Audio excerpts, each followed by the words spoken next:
And what I am already expecting to be my most controversial video of the season, I am going to finally rank my current top 10 players in the entire world. Now my rankings are based off of three things: your stats in grand finals, what place you got in grand finals, and the eye test. This is mainly going to be based off of what you have so far done this year, and I know you guys are all going to have your own opinions in the comment section down below. So before you just comment, oh, you have no clue what you're talking about, give me some reasoning and let's have some real discussions on how we would rank these players. We're going to see who starts though. Please subscribe to the channel if you guys are new, as we try our best to upload daily competitive content for you guys. Please use code KDOG in the Fortnite item shop if you guys want to support me even more. Follow me on my Twitch, link in the description down below if you guys want to watch any of these tournaments with me. Without further ado though, we got a lot to get in today's video, so let's just get straight to it. So before I say the 10th best player in the world, I have two different categories that I want to mention because I think there is separate tiers when you go into actually ranking players, and the first one I want to do is the top 3 IGLs in the world.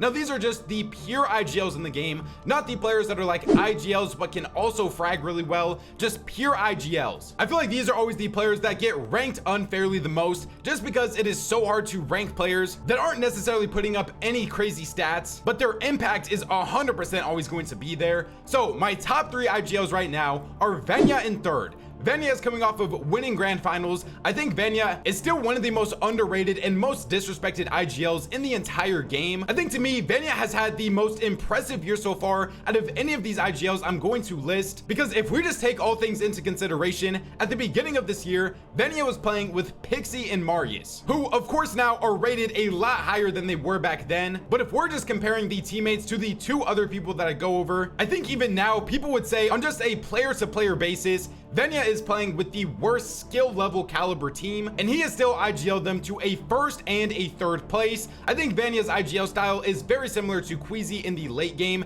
It is just go for height, and they were probably undeniably the best high ground team in the entirety of last grand finals, winning the most games in all of grands with 4 wins, all coming off of the back of being on high ground. I wouldn't be surprised if by the end of the year, some people want to call Veno the best IGL in the entire world. But I think as of right now, I still have 2 other IGLs ahead of him. Second place, I'm gonna go with Acorn. Acorn's performance in that season 1 of grand finals, I just feel like does not get talked about enough. From his insane clutch in the very final game to him just being able to IGL a team that he only played 1 total div cup with to an FNCS win over Peterbot Cold and Ritual, who had won every single cash cup up until that point. That should go down as one of the best IGLing performances in Fortnite history. But I do still think that Swizzy has the crown of the best IGL in the entire world. I know his placements haven't necessarily replicated that so far, but I also don't really see anybody really trying to argue against Swizzy still being the best IGL in the game. I think this major 3 is going to majorly determine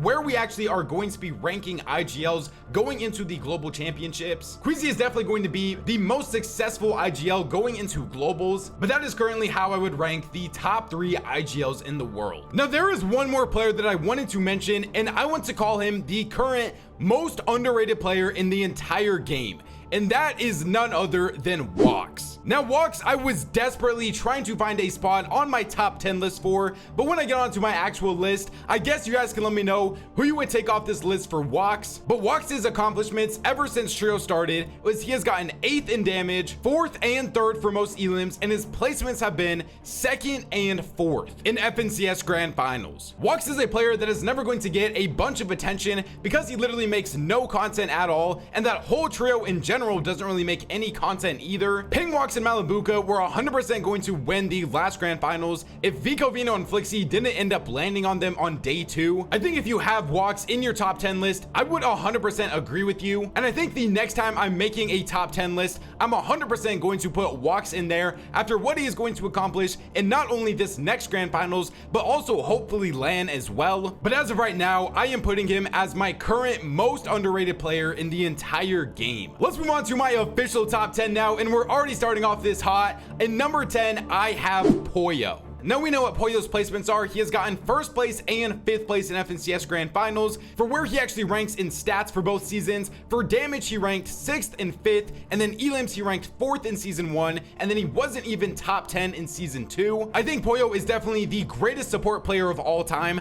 I don't think Pollo is ever going to be one of those players that's going to be like a superstar, take over a Grand Finals and be the best player in that entire Grands, but he is 100% a player that can fit himself onto any trio and be successful. I am a little bit concerned for the future of his current trio going into next season and LAN as well, just because we know the vibes haven't been super great for him. So let me know if this is a hot take or not, but I wouldn't be surprised if maybe Wox eventually takes Pollo's spot for being the 10th best player in the entire world. In my 9th place spot though, I got his teammate of Agers. Now Agers of course has the exact same placements, and then his stat placements for damage is 2nd and 3rd, and then his elims are 3rd and 6th. So he is obviously ranked higher for both damage and elims in the last 2 Grand Finals than Pollo. I think the whole argument with Agers is just how good he played in the Grand Finals that they won. He was the best player on the FNCS winning team and probably the 2nd best player in the entire Grand Finals as well. I think even if you are combining both EU and NA, he 100% finished in that top 3 for best players out of like the entirety of Grand Finals for all of season 1. And I know this trio definitely underperformed relative to their expectations in season 2, but he still finished with the 6th most elims and 3rd highest on damage. I'm trying not to put too much emphasis on season 2's damage since we know there was a lot of Storm Surge trading, but I think elims is still a very good metric to measure a lot of these players off of, and I just think Agers is still one of the most disrespected players in the game, and I have him as my current 9th best player in the world. Another player though that I really wouldn't be too mad if you wanted to say Wox was better than. I am really high on Wox right now, if you guys couldn't tell. I think when making this top 10 list, there is 3 separate tiers that I have. I have tier 1, who is the top 3 players in the world currently, and who I think are just the best of the best superstar players in this game, and I feel like are the current only 3 players in the game that could really carry a trio to an FNCS win. And then players 4 through 6 is that tier 2 spot, players that I 100% think can be a number 1 option on a potential FNCS winning team, but so far this year still haven't really broken out yet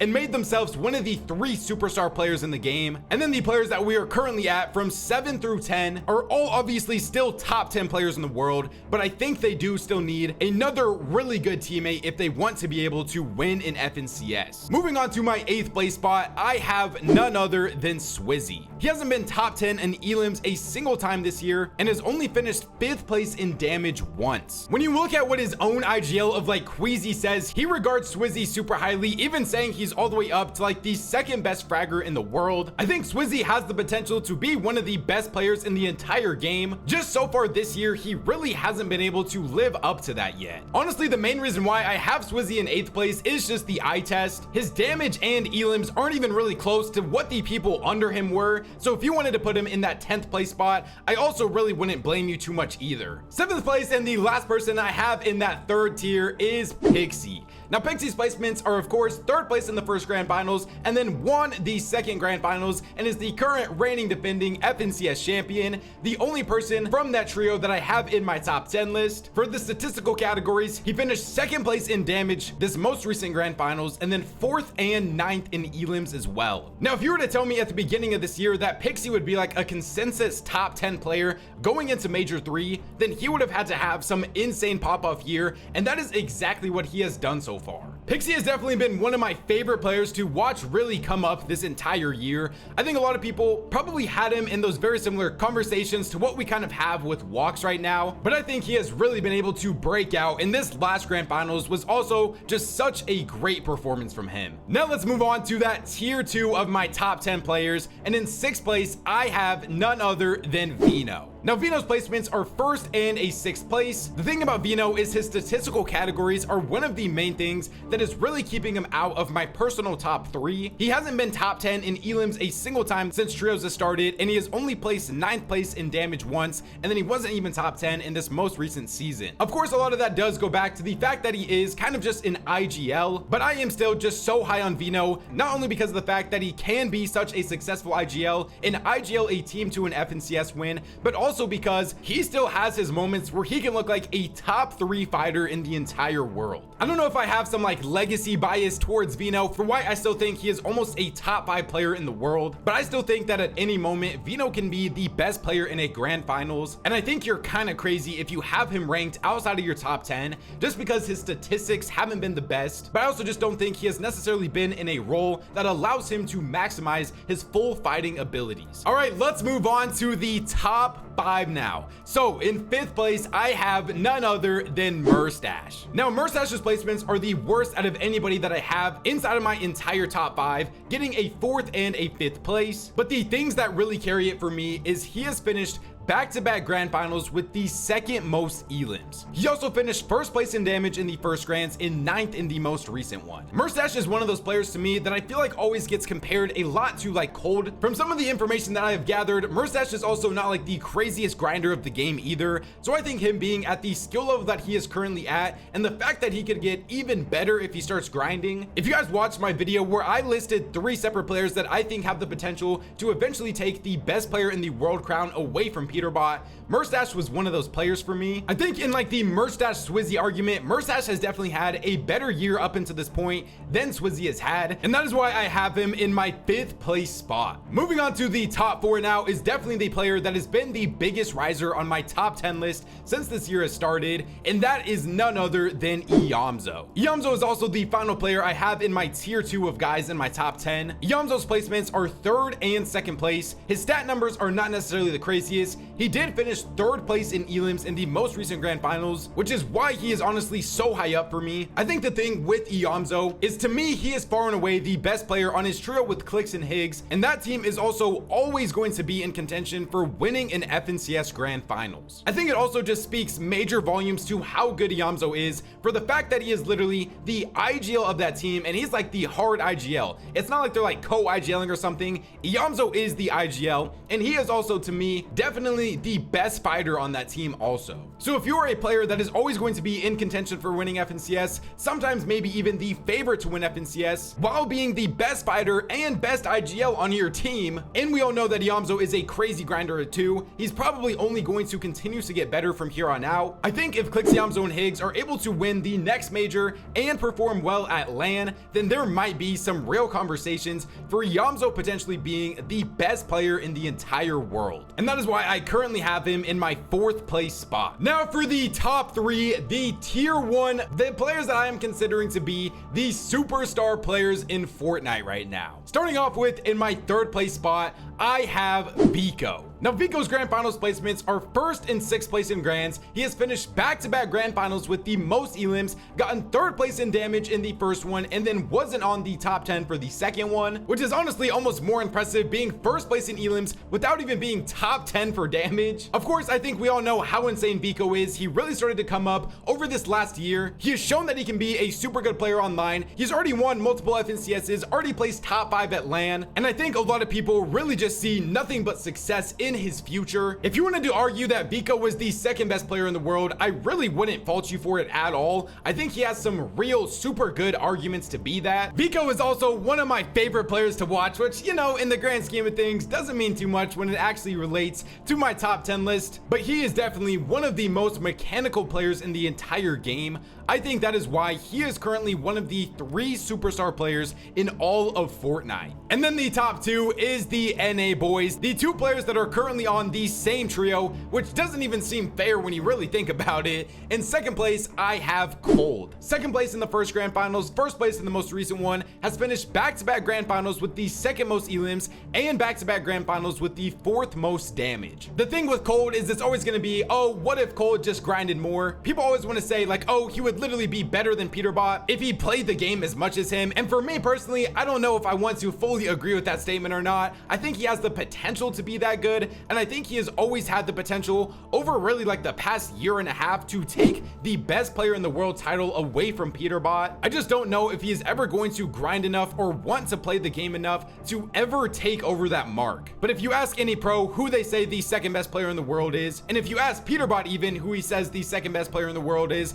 pretty much the unanimous answer is Cold. It is kind of insane to me how good he actually is for how little he plays the game, and I think it is always why we're going to live in the world of what ifs when it comes to Cold. So yes, the player that I have in my number 1 spot, the guy that has probably unanimously been there since Grim Gate season, of Peterbot. His placements are second and first place in the last two grand finals, back-to-back grands with the most elims and back-to-back grands with the most damage. No matter what you want to say about his last grand finals performance, if you want to say that like, oh, he wasn't even the best player on his trio because Cold was better than him, every statistical category in grand finals besides damage ratio, I'm pretty sure Cold had him beat there. I think the discussion when it comes to the best player in the world is not necessarily who it is, but more towards centered to how long can Peterbot keep that title. If you guys want my opinion on that, make sure you guys check out the last video I uploaded. Other than that though, remember, let me know how wrong I am in the comment section down below. This is definitely going to be my most controversial video, as all my ranking videos usually seem to be. Subscribe to the channel if you guys are new, as we try our best to upload daily competitive content for you guys, and we're so close to 110,000 subscribers as well, so please just subscribe to the channel if you guys are new. Please just go K-Dog in the Fortnite item shop if you guys want to support me even more. The new season battle pass should be coming out in just a couple of days from now, so if you guys want to support me when buying that, I would greatly appreciate it. YouTube says enjoy one of these two videos up on the screen right now, so go check them out if you guys haven't already. Thank God for another day, and I'll catch you guys next time. Peace out.